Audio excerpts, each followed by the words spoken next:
So specifically now that this is, you've gone from product manager, you in EIR, and now this is your first, I guess, official COO role. I thought it'd be interesting to just sort of look at that on two dimensions. Just one, how's that transition been for you? And then two, I've noticed a lot of startups have been thinking about, when do we bring in a COO? Do we even need a COO? What is the COO supposed to do? How would you advise, let's say, companies, not at the growth stage where they would actually need one, but when they're thinking before, how to think about getting the right person in that role?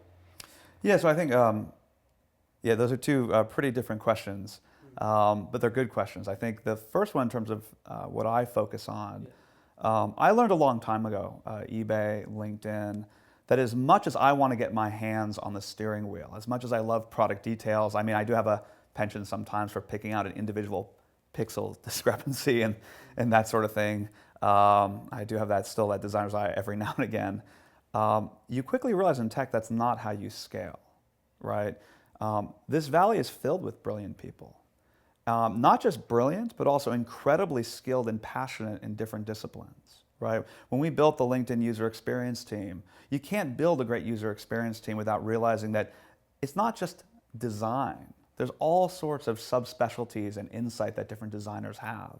And it's really, how do you provide a group of people? How do you get them to do their best work? And that translates pretty well, I think, into the COO role. I mean, fundamentally, my job here isn't to be specific about every detail of every feature that we ship, even though there's a part of me that wants to. I actually honestly believe that what I do is I find incredibly talented people who are looking to do their best work and set up an environment where they can actually do that in a way that fulfills the mission of this company. And that's what I'm proudest. When we bring someone on board, engineer, designer, product manager, we have investment research here. I love those moments where you can tell that it's not just that they solve the problem. It's not just that they've gotten something done. They're proud of what they've done, right? The team has pushed them to do better. The company has pushed them to do better, and they've done it around a problem that matters. I think that's what building a company is all about. Now, when it comes to the COO role, is actually different at a lot of different companies, right? What Dan Levin does at Box for Aaron Levy is very different than what Sheryl Sandberg does at Facebook, or what Keith Rabois did at Square. And I think that's because when you get to upper management at a firm or leadership, the COO role is always filling some particular gap, right? Something that's going on where you need that extra amount of management talent to run something in operations. Now, Wealthfront has no factories, right? So I'm not in the traditional COO role. I don't have to drive a sales force. We're an online service.